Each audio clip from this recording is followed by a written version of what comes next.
Hello and welcome to the 7th episode of the RA Group Daily Webcast. Every weekday at 3:30, we host a daily webcast where our panel of experts discuss a wide range of topics to help you to survive and thrive during the lockdown. Tomorrow we'll be discussing What is Wine with Leona Di Pasquale, and today Natasha Whitehurst and Cariad Kenan will be talking about happiness techniques and how you can cultivate happiness in your life. Please feel free to ask any questions throughout the broadcast, as we would love to keep this as interactive as possible. Now, over to Natasha. Thank you. So welcome to today's session, where, as already mentioned, we're going to be discussing all things happiness. So what are we going to cover today? So we're going to talk about and cover the definition of happiness, the triggers of happiness, and also how do we cultivate happiness. So first things first, I want to kind of open it up to everyone that's joined today and say, what does happiness mean to you? First of all, I guess let's go to our panel. Gavin, do you want to talk about what happiness means to you? Oh gosh. I think happiness means many things. To me, I would say it's probably like that joy in your heart, or having that smile when you first wake up in the morning. But I guess it's more profound than that. I think it's a sense of contentment within your heart. And and that general feeling that all is well and you feel liberated. You don't have the shackles of society or other challenges. Does that help? Yeah, absolutely. Cariad, how about yourself? Wow, how do I follow that? I think, understanding that happiness is something different for each and every one of us. For me, happiness is about having the freedom to choose how I work. It's about having an environment free of stress and anxiety.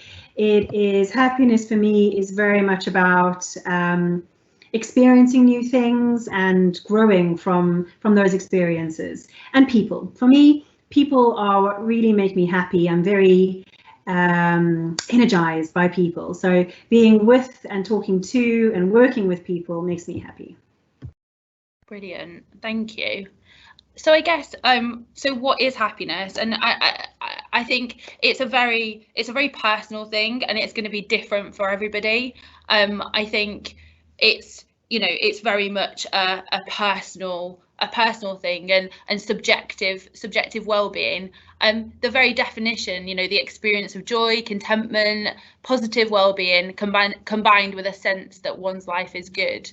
And I think I personally would definitely agree with that. It's for me a very basic. It's not a basic emotion, but it comes from basic things, and that could just be that the sun is shining, or that I've just got up and I just feel content and I can feel joy and nourished to my soul. So happiness linked to pleasure, but also something very, very separate, and Cariad's going to kind of take you through that in a bit more detail. Thanks, Natasha. So as Natasha said, we're going to be looking at the triggers of happiness and really truly understanding the emotion of happiness. Now, I'm sure if I had to ask all of you on the call today, how often do you actually take the time, do you take those mindful moments to really truly understand what makes you happy? I'm sure we can all identify the emotion of happiness, but do you ever understand, or are you ever able to identify what actually drives your happiness? So on the tool that you're about to see, this is the Wheel of Emotion that was put together by Dr. Robert Plutchik. And what this allows us to see is 3 tiers, the central core being your most basic emotions. So these are the emotions that you feel, and fantastic, but actually, do we understand where those emotions have come from? Do we understand the triggers? So if we take happiness, because of course that is today's topic, and if we look at happiness, that is being your primary emotion. To look at what triggers happiness, you have the central core, so the second tier, and on that you have a few different possible options of what has potentially triggered that happiness emotion. So you've got playful, you've got contentment, you've got lots of fantastic things that actually you could go, oh, yes, actually, that does explain why I'm feeling happy. But actually, you could go one step further and actually delve even deeper into, for example, happy. And perhaps I'm feeling happy, it's triggered by feeling playful. And why am I feeling playful? It's because I feel, I can't actually read any of those, but it's because I have another emotion that has then triggered the secondary and then triggered the primary emotion. So I think sometimes, you know, it's all good and well saying I'm happy, I'm sad, but actually to really truly understand what triggers that primary emotion is really important, because of course, if it's something that makes you happy, you want to know what it is so that actually you can bring more of that into your life. And obviously on the other side, if it's an emotion that is the opposite of happy, you want to know how to take away from those. You want to understand what the triggers are, but also what actions you could put in place to kind of turn it around to a more happier emotion. Great. Okay, so that's a little bit about mindful moments, but also understanding a little bit more about our emotions.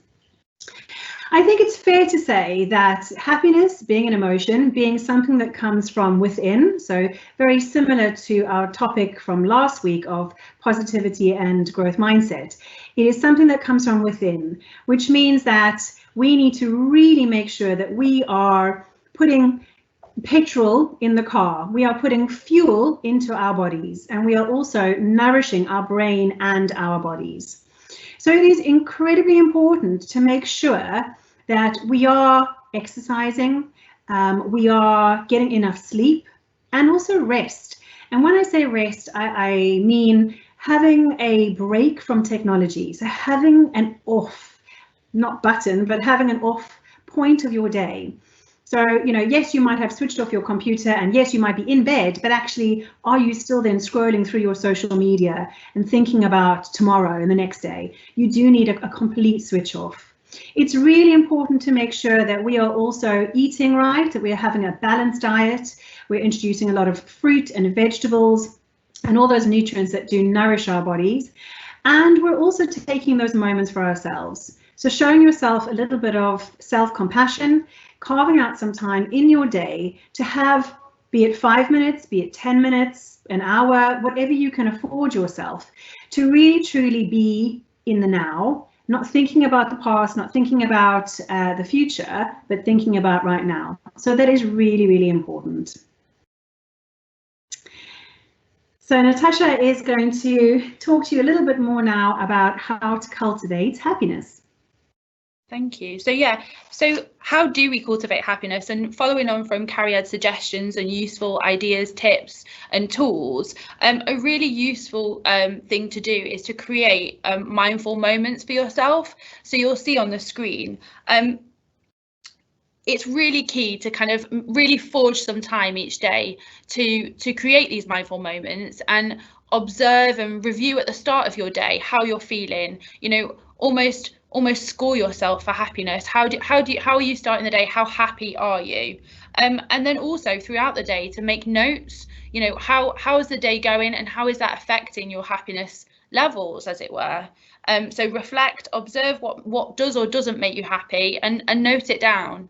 And then at the end of the day, review those things and almost track back over and reflect. And this might be really useful to do at the end of the day, but equally it could be that going to bed, having a good sleep, and then reflecting in the morning on the previous day might be a more useful tool for you. But it's really, really important, as Cariad said, to use those tools, you know, make sure that you're being you know, you're getting the right levels of sleep, you know, you're eating properly, and doing all those things that will support your happiness levels, in conjunction then with reflecting and taking those mindful moments. You'll now see a tool on the screen. So the six habits of happiness, I cannot say that, which is a model from the Greater Good Science Centre, which also has some suggestions to create happiness for yourself and really cultivate. So paying attention, so as we've said, the mindful moments, and really looking at what does or doesn't make you happy each day. Spending time with friends and family and those close to you. And that also links from what we talked about in the last session around gratitude. So giving thanks, you know, be thankful for those things and the things that that support your happiness. As we said last week, you know, writing a gratitude journal and also using that to log your happiness will also really help. Another thing from this model is around dropping grudges. Actually, it's a lot easier to be nice to people than it is to be mean and nasty. It takes a lot of work to be mean to people. So actually drop those grudges, you know, let things go if it isn't really too important. Get moving. So as Cariad said, you know, exercise in whatever form you can do, whether it be